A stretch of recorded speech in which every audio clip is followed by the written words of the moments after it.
Pondering in Washington, anger and Seoul as Russians continue Stonewall. A news conference air to ground for the shuttle. Good morning, this is Neil Strasser with the CBS World News Roundup. Conference early today by the shuttle astronauts. CBS News correspondent Morton Dean was one of the questioners on the ground in Houston. It was a space age first. Astronauts in space being questioned by reporters on Earth.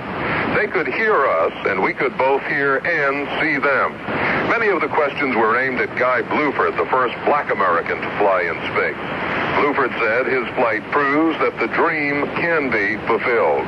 You can go up against the window and watch the world go by, so to speak, and reflect on how lucky you are to be here and how beautiful the view is. It was also the first flight for Dr. Bill Thornton, who was there to study the mysterious space sickness many astronauts have suffered. Dr. Thornton said he discovered more about the problem in the first hour and a half of his flight than he had learned in the years studying it on the ground. He also said that it's his opinion any private citizen in reasonably good health would be comfortable flying in the shuttle. Morton Dean, CBS News, Johnson Space Center, Houston. Challenger crew has finished another round of tests with the big Canadian arm this morning, but the highlight of this day in space, which began for the five-man crew last night around sunset, the highlight, an impressive NASA show, a news panel press conference from space 139 miles high. We'll have a full report on the 7:30 portion of the morning report on the press conference, and today at 9:30 in the morning, KTRH will provide coverage of the entire press conference, just as it took place this morning, shortly before 3 a.m. It was an impressive press conference, and it was a very interesting talk with the five-man crew of the Space Shuttle Challenger. We hope you'll join us then. Live at the Johnson Space Center, Wayne Dolcefino, KTRH News.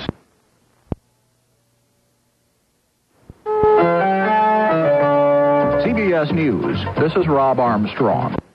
Is about two-thirds through its mission, and early this morning, the crew held a news conference. Commander Richard Truly, who was aboard the second Space Shuttle mission, said the whole operation has come a long way in a year and a half. Guy Bluford, America's first black astronaut in space, says for him it's a dream come true. The flight, I think, is just going to be one of many flights in which black Americans are going to be flying in space. We have 2 black Americans that will be flying next year. There will be many more black Americans flying in the future. Across much of the nation's midsection, it was 108 yesterday in Pierre, South Dakota, and weather forecasters say there's little... 12 o'clock. CBS News, I'm Robert Shackney. Yeah, first day it was obviously a new experience for them, but like the rest of us, they settled in quite nicely, feeding, grooming, and such as that, doing well. The conference was held from 139 miles high, with the background, the glowing tail of the Space Shuttle Challenger as it was being hit by oxygen molecules coming into the open payload bay. Well, in sports today... CBS News. Astronauts are in another one of their topsy-turvy sleep periods on NASA's Red Eye Special. Their day was notable chiefly for a news conference from space. Among the questions asked by the 6 Earth-bound reporters, how will the civilians fare, the average people NASA hopes to send up on future shuttles? Commander Richard Truly took that one. I don't think on this flight we'd had any problem with one. As a matter of fact, this probably would have been a nice one to have a passenger, a citizen, with us. The flight has gone so smoothly, the astronauts said they'd like to stay up for a few extra days, instead of landing as scheduled early on Labor Day.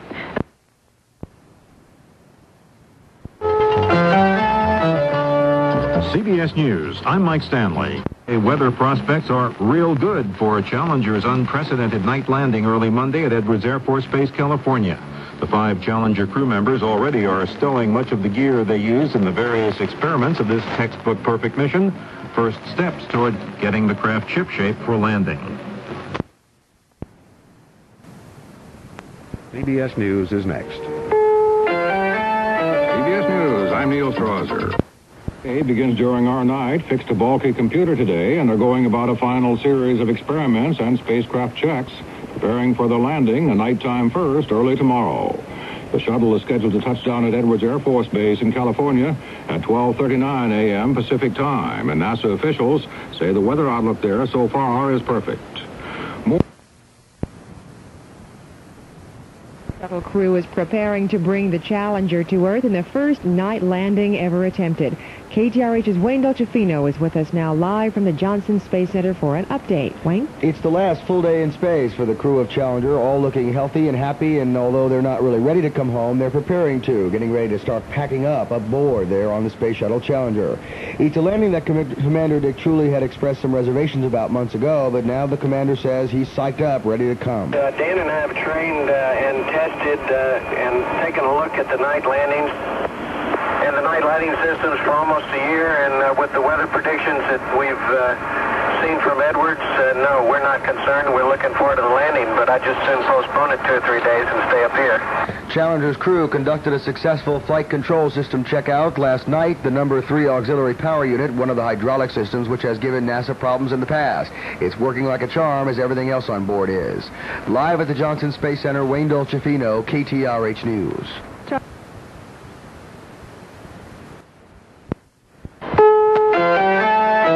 CBS News, I'm Neil Strasser.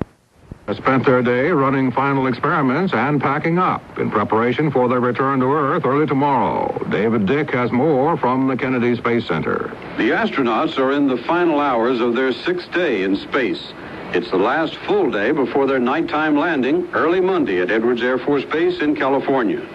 The runway will be lighted with what NASA calls one of the world's most intense floodlight systems. This has been an especially smooth flight. One encouraging performance has been TDRS, the Tracking and Data Relay Satellite System. The astronauts have been using it to communicate with Mission Control in Houston. Programmers for the next mission say they're ecstatic and relieved that TDRS is working so well. It's essential on STS-9 scheduled for October 28th. That will be a 9-day mission involving Spacelab. It'll consist of 72 different experiments, a busy time that will include radio communications between the spacecraft and ham operators around the world. David Dick, CBS News at the Kennedy Space Center. Johnson Space Center. Tomorrow at this time, the Challenger astronauts should be flying to Ellington Air Force Base, not in their orbiter, but in training jets. The landing, the first night one, should have taken place at 2:40 in the morning at Edwards Air Force Base, California. We'll cover it live, of course. Special runway lights already set up. The weather forecast there looks good. Today, as you said, Lana, a day to tidy up, to pack up for their trip home tomorrow morning. And the astronauts reported to Mission Control they're starting to finish their experiments 129 miles high. We got the tail glow stuff done. We're a little bit surprised. The glow was on the opposite side of the tail from what we'd been briefed and had the procedures written for, but we rotated the diffraction grating 180 degrees, got a good zero image and first order image, and proceeded with the test. The start home begins around 10:30 tonight with the closing of the payload bay doors at 1:40, the deorbit burn. Wayne Dolcefino, KTRH News, live the Johnson Space Center. Austin.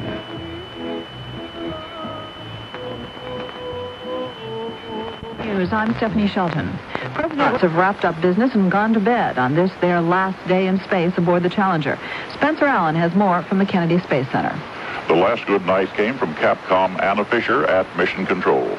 On behalf of all of us here at Mission Control, we'd like to congratulate you all on another outstanding day and on a superb mission overall.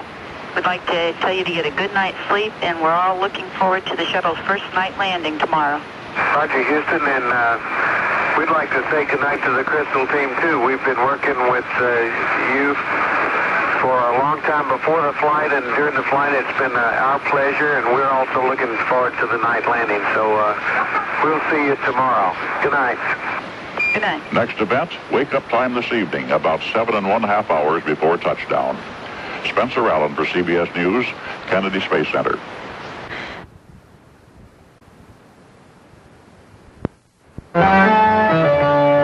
CBS News, I'm Stephanie Shelton. Astronauts, they're sleeping now, before making the first night landing of a shuttlecraft at 3:40 a.m. Eastern Time tomorrow. 6 of the world's brightest floodlights will be lighting up the concrete runway at Edwards Air Force Base in California. The public has been barred. NASA worried about security in the dark. Stephanie Shaw.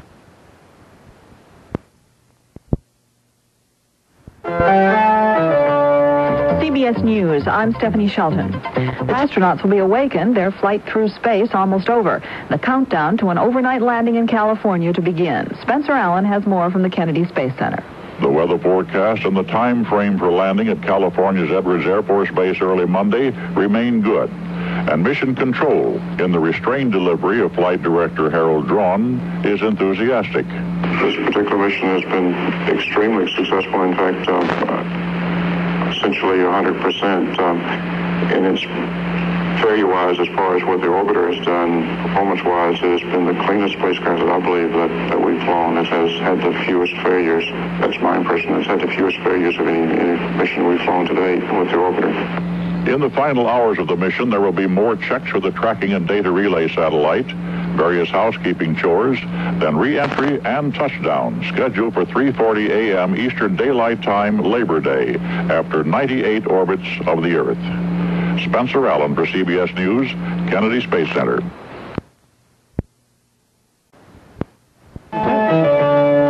CBS News, I'm Stephanie Shelton. Claims for both the superpowers.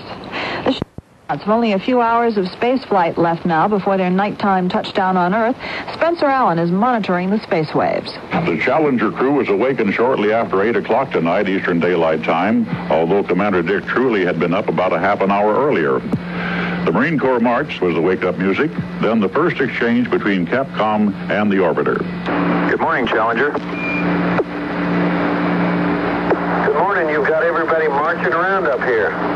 Well, welcome to Entry Day. We're going to be proud to have you down here on a national holiday today. Well, thank you. We're looking forward to it. Communications were quickly established to the sophisticated satellite TDRS, and new data were sent up. And orders were given to clear the star table in order to repeat that experiment in the last hours of flight. Landing time is still set for 3:40 Eastern Daylight Time in the morning darkness at California's Edwards Air Force Base. And the weather there continues good. Spencer Allen for CBS News, Kennedy Space Center.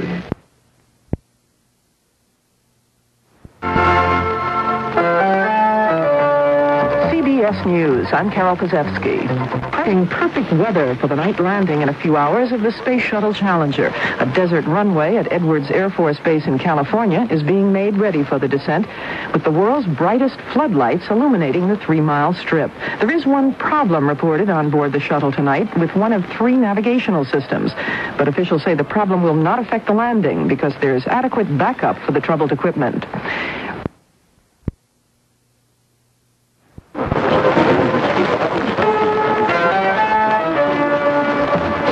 News, this is Paul Lockwood.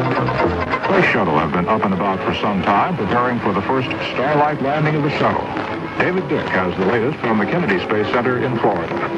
Shuttle 8 is due to land at Edwards Air Force Base at 3:40 tomorrow morning Eastern Time, 12:40 a.m. California time. The mission continues to go smoothly. There have been some small problems, but none which is in any way considered crucial to a successful landing. There was a leak from one of the spacecraft's jets, which Mission Control says cured itself. One of the inertial measurement units went to standby, but that too is expected to return to normal. Flight Director Jay Green was asked at Mission Control about touchdown conditions. The entry is perfectly nominal. All the program test maneuvers are go. Edwards weather, when last we left it was clear, 7 miles visibility, and winds were maybe about 8 knots. So everything's looking real good for an entry this morning. Flight Director Green said STS-8 is the best shuttle mission to date. David Dick, CBS News at the Kennedy Space Center.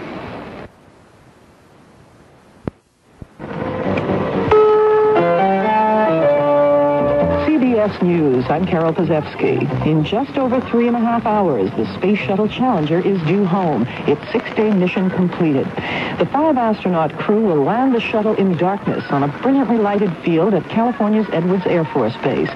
The crew spent its last full day in space turning a television camera on the world, giving the astronauts a splendid head-on view of the spinning Earth below. Commander Richard Truly says now his crew is ready for the touchdown. Things are going well on board. We've completed, we believe, all the actions in the cap, and we're just doing some final packing up and getting squared away to be ready to run the grab on time.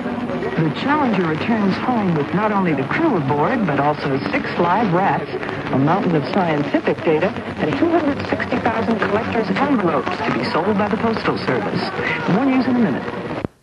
The latest chapter in the ongoing saga of the Space Shuttle is nearing completion as the crew of the Challenger makes final preparations for the scheduled landing on the West Coast.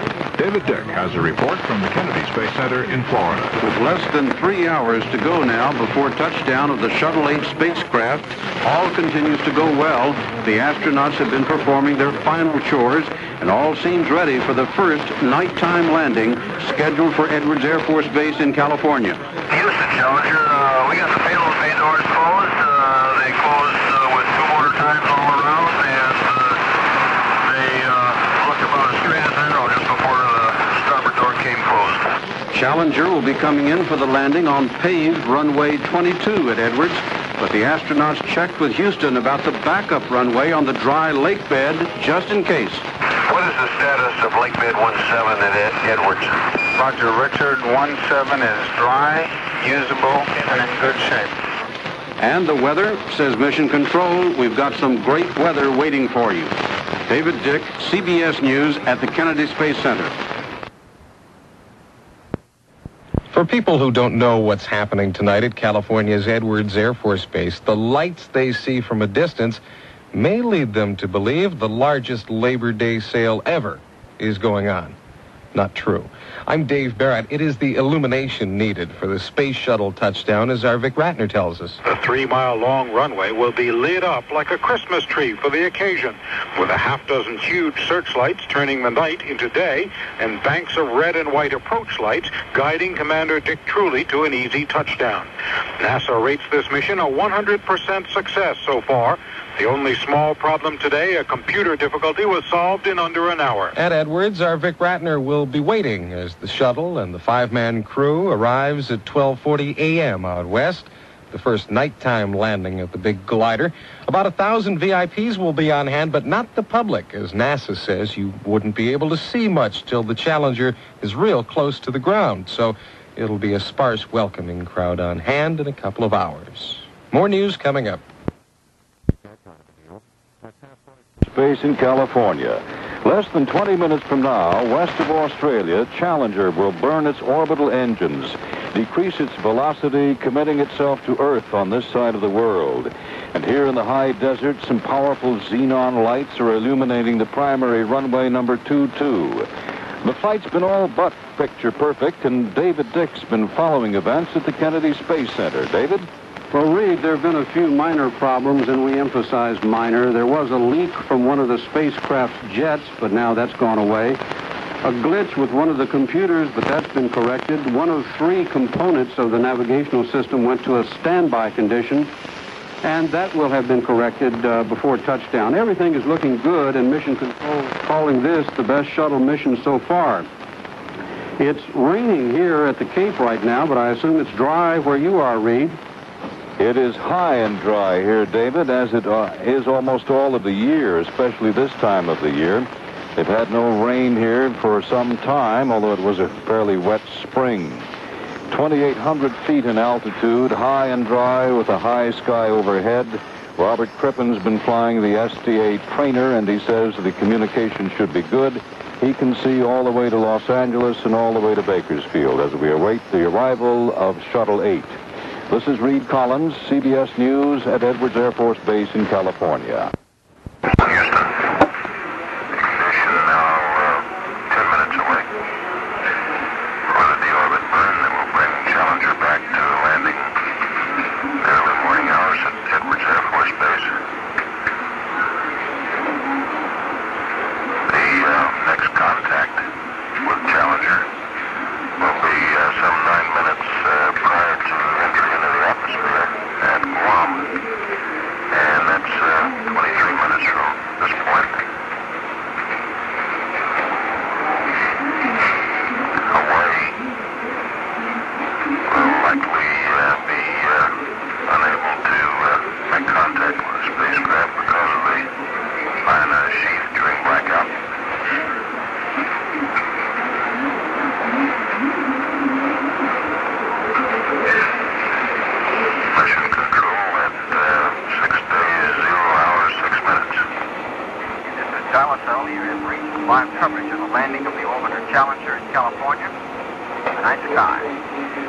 We'd like to tell you that the astronauts are 8 minutes away from the ignition and the beginning of their descent.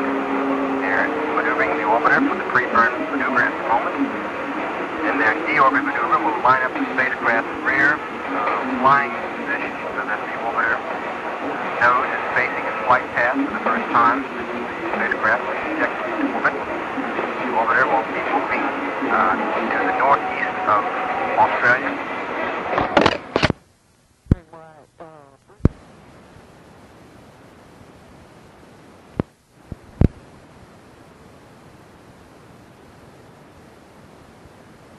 A few minutes from now, 46 seconds from now, we'll have ignition of the OMS engines on the spacecraft.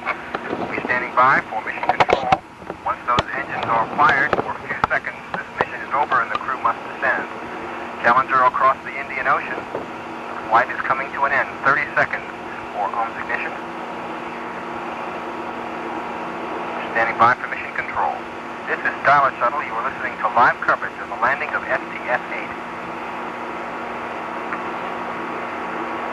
15 seconds to ignition of the OMS engines. Mission control, Houston. Coming up on time for ignition of the deorbit burn. Mark. The OMS engines should be burning at this time. To bring Challenger back into the atmosphere. The burn lasts 2 minutes and 37 seconds. We should get a report from the crew later on at Guam tracking station some 13 minutes from now. There'll be about 9 minutes prior to entering the atmosphere at that time. Meanwhile, at the Flight Research Center, the people out there in their control room doing their thing. Shuttle training here at the aircraft, 946, piloted by Bob Equipment. This means that one run simulated orbiter landing on runway 22 and another on the runway 17.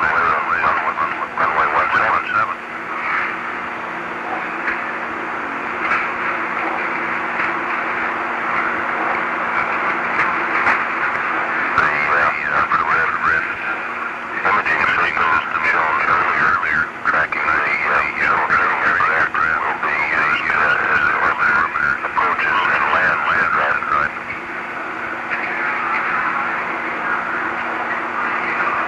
At 6 days, 0 hours, 16 minutes. This is mission control, Houston.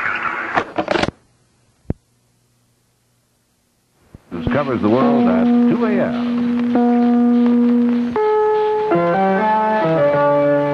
CBS News. This is Reid Collins at Edwards Air Force Base in California, where runway 22 is lighted for the night landing of the shuttle Challenger.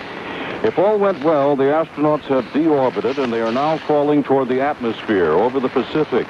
We'll see if we can pick them up after this message. The deorbited Challenger should be just 90 miles high now over the Pacific and coming in contact with the ground station in Guam. A very brief pass during which they may be able to report how the deorbit burn went. Let's hear them if we can. Guam for 5 We're calling them up. Okay, Houston, loud and clear. Burn was on time and nominal. Residuals were 0, and we're sitting waiting to go to 304. And so it is that all went well with the deorbit burn. Very soon they'll enter the Earth's atmosphere 400,000 feet above the Pacific. They'll enter a period of blackout for some 12 minutes, during which they'll be in no communication with ground stations.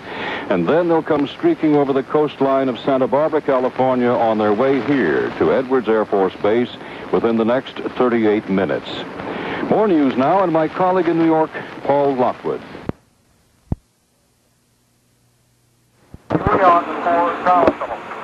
Thank you, Steve. The orbiter spacecraft is over the Pacific, approaching California. We're expecting to see non-standard infrared imaging video provided by the Department of Defense of the spacecraft. We now have C-band contact with Challenger. Challenger TACAN is over the Pacific, approaching California. The spacecraft ready to land in about 13 minutes from touchdown. This is dial-a-shuttle's coverage of the landing landing of Orbiter Challenger. The spacecraft is about to emerge from the blackout period at 170,000 feet above the Pacific at Mach 11.5. This is dial-a-shuttle coverage of the flight of STS-8, the 8th flight of the shuttle, the 3rd flight of the Challenger orbiter. TACAN interface, 17 minutes from now, acquisition of signal from the spacecraft in about 50 seconds. You are listening to a live broadcast service of the National Space Institute originating from the Lyndon B. Johnson Space Center news facilities, a short distance from Mission Control. 45 seconds. Flight Dynamics Officer reports the spacecraft is slightly north of the ground track, now down to Mach 12, altitude 178,000 feet.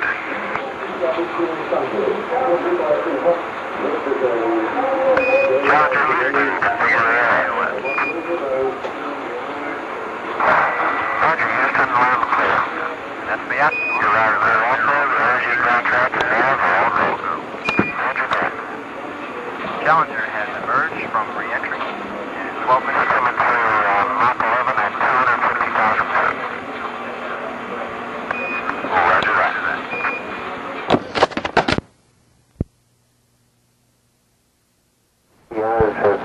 Shuttle 8, the night landing.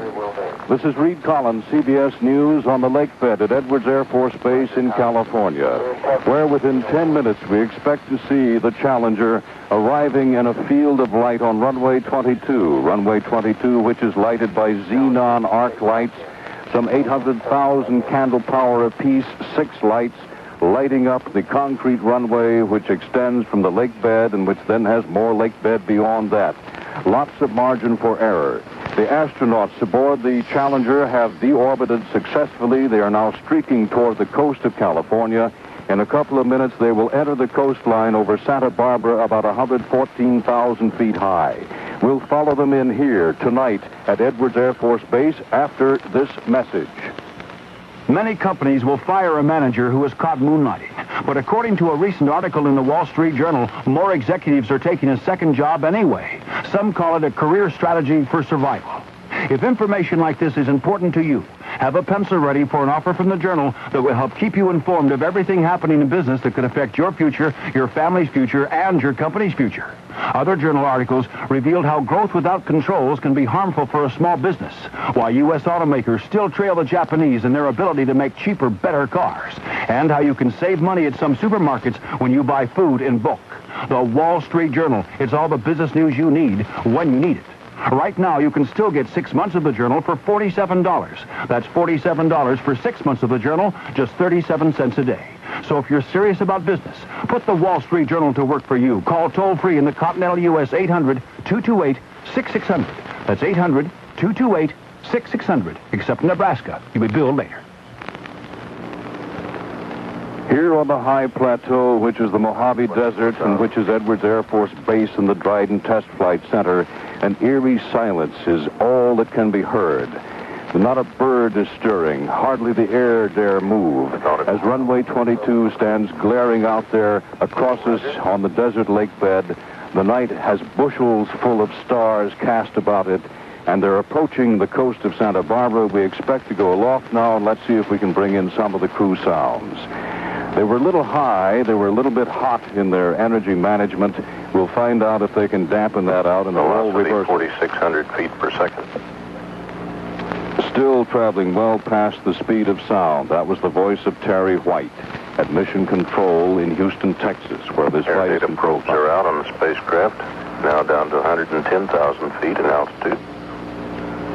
Still 110,000 feet high. They should have crossed the coastline. They should see California. They should see Los Angeles down to the right of them, the glow of that city, Bakersfield on up to the left of them. And they should be able to see this lighted field, this runway 22. At about 300 feet per second. Sinking down, still at an attack angle of some 40 degrees. They've gone through the main regimen, the main punishment of it all. The entry interface, the S-band blackout, the tremendous heat. They still may be glowing, however. They still may be seeing glow about them as the spacecraft is 95 nautical miles from touchdown.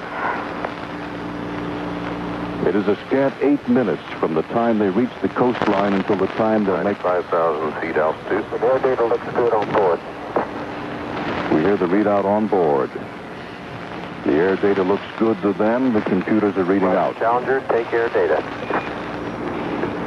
They now can accept the air data that the airspeed indicators that they've deployed indicate to them inside the cockpit. TACAN is one of their means of navigation right now, familiar to most airplane pilots. Ground track slightly north of the predicted track. And air data went in just to about 2.9 Mach number. Roger, and at your convenience, we'd like a vector transfer to backup. Welcome. A little bit farther north than they had planned to be. But they can dampen those out by rolling and getting rid of some of the over energy if they have too much of it. Velocity 2,400 feet per second. Altitude 80,000 feet. And the vectors in the backup. Roger, thank you. In a few minutes, they'll be coming over us, some 50,000 feet up. We'll be listening. Range 50 miles. Still 50 miles from this site, but still coming in well past the speed of sound. When they break the sound barrier, we expect to hear two loud cracks on this desert floor. Okay, Houston, Dan and I both have a good head. Roger, sounds good. The head-up display, they both have one displayed in the windshield of the craft themselves. So they don't have to look down in the cockpit, although they'll plan to do a great deal of that.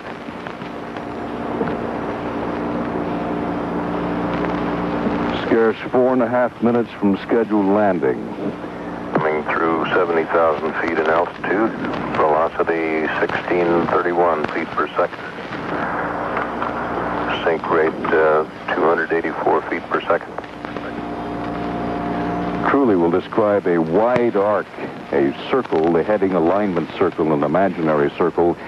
He'll fly south of here, come around the Lumen Ridge, descend, get into his descent profile, the 19-degree attack.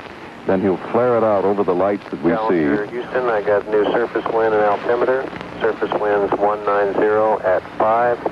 Altimeter 2984. Range to go 31 miles. The 2984, copy. So they've set the altimeter. Correct. They're becoming an aircraft, really. No longer a missile in space, but a flying plane. And we just saw a shooting star out over runway 22. Not really over, it's thousands and thousands of miles away as it burned up in our atmosphere. 52,000 feet altitude. Velocity 1,039 feet per second.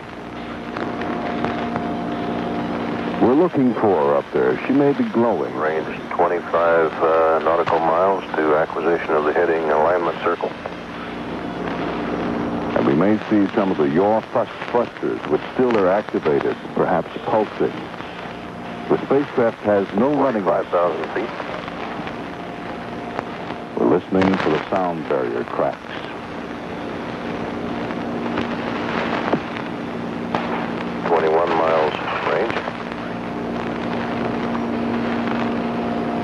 That should be her signal call. 20,000 feet.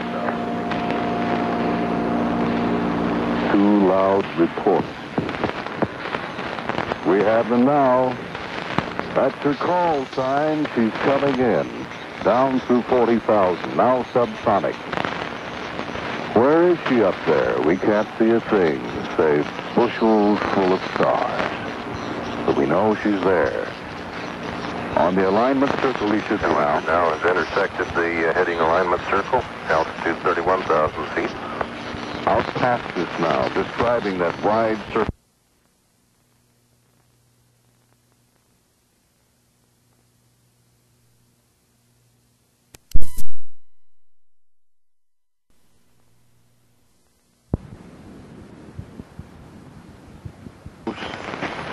Coming around the ridge.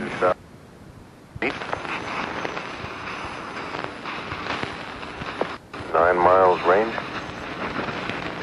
Still streaking in toward us now. He should be on his finals. 260 knots.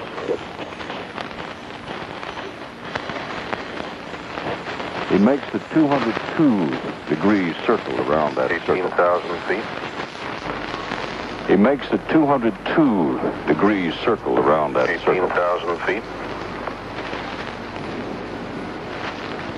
Just about to begin his steep 19-degree glide slope.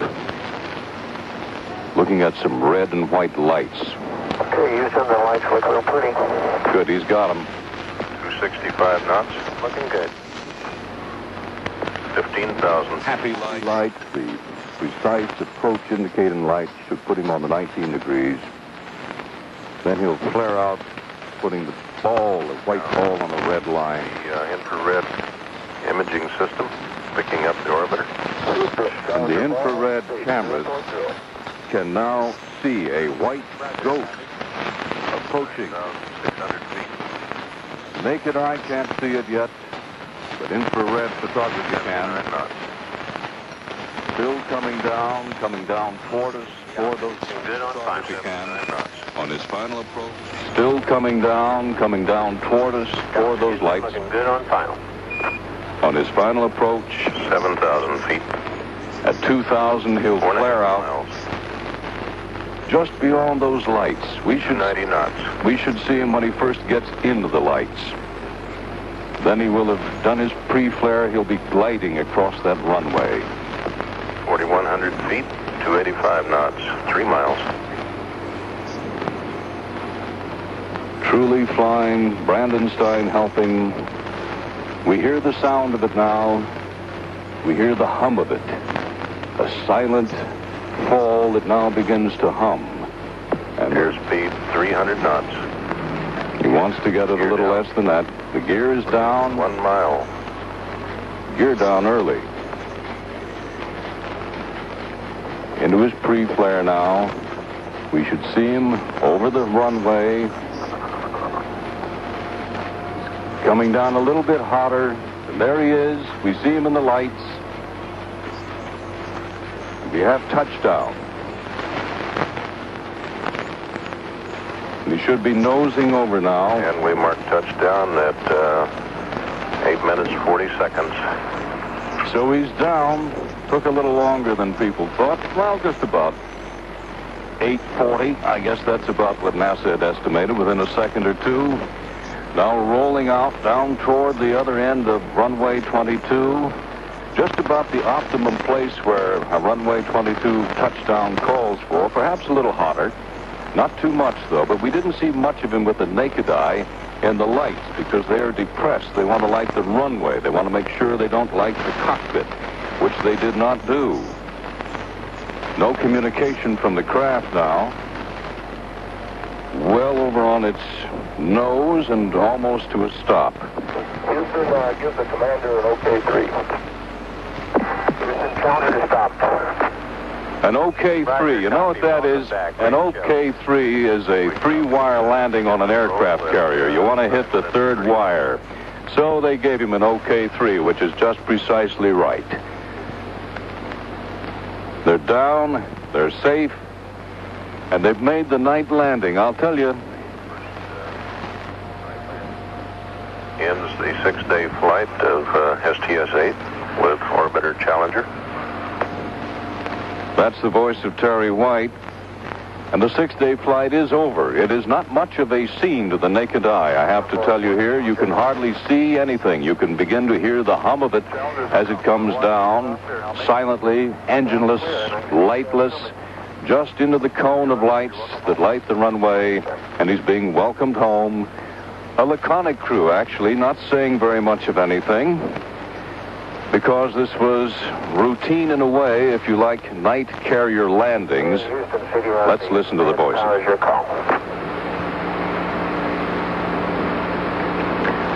Now we'll begin the long process. Roger, Houston, leave the mads on.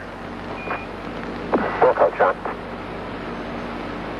And the post-landing checklist is being gone through. Some post-landing changes being sent to the men. Roger, use GPC-2 for G9.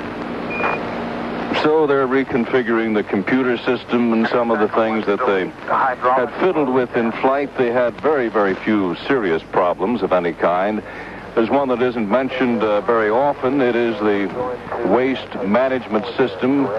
Once again, this did not function entirely according to Hoyle, and may have produced some unpleasantness in the cockpit, particularly during the sleep periods at night, we're told. But as one of the flight directors said, we expect to hear a great deal more about that later. That is during the private debriefings.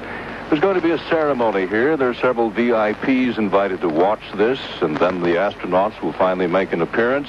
We'll have a post-landing press conference. We'll have all of that.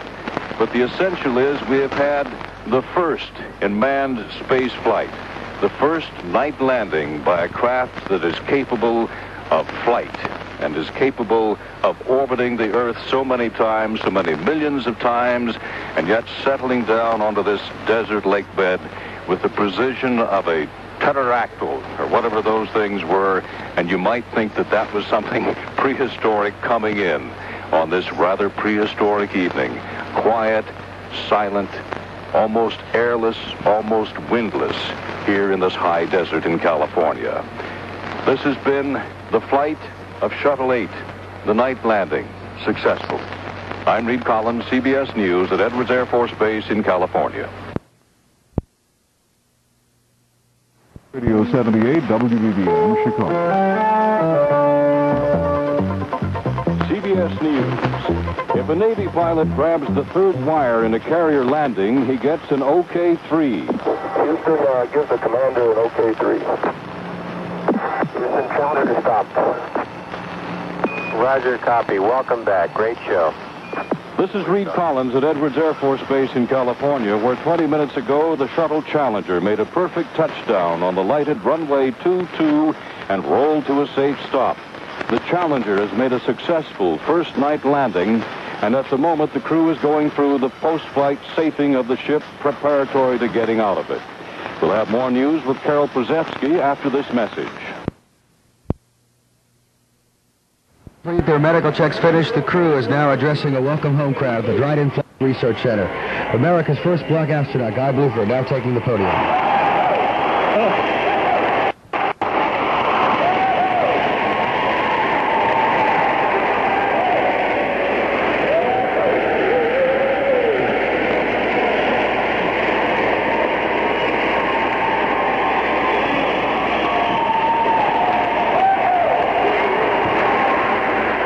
Big hand for a smiling Guy Bluford.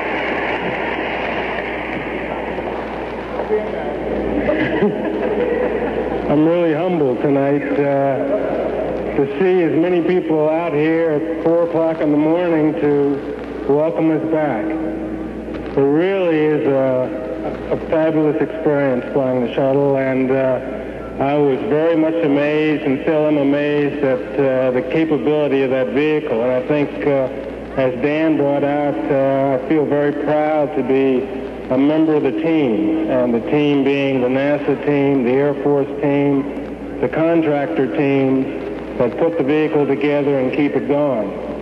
I think we have a tremendous future with the space shuttle, and I anticipate that we'll be flying the vehicle many more times in the future, doing many more jobs helping this country both domestically as well as militarily.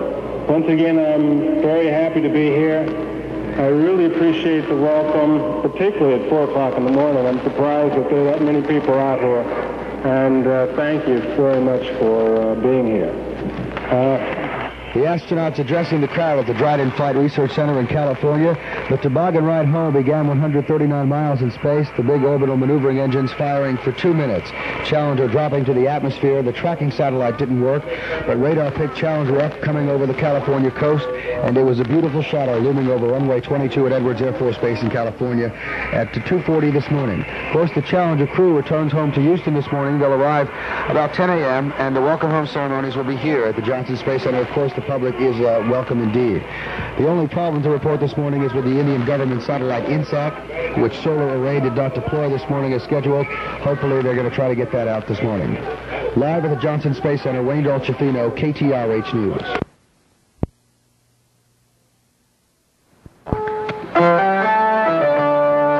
The Shuttle Challenger lands successfully at night in California.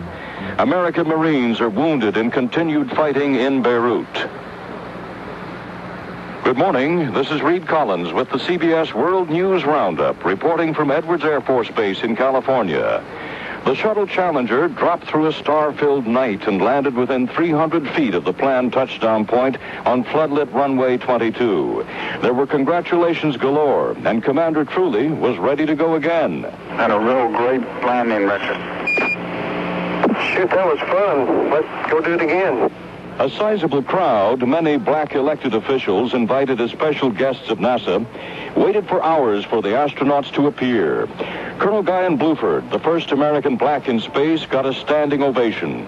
I think we have a tremendous future with the space shuttle, and I anticipate that we'll be flying the vehicle many more times in the future, doing many more jobs helping this country both domestically as well as militarily. The oldest spaceman, 54-year-old Dr. William Thornton, was deeply moved. I must admit,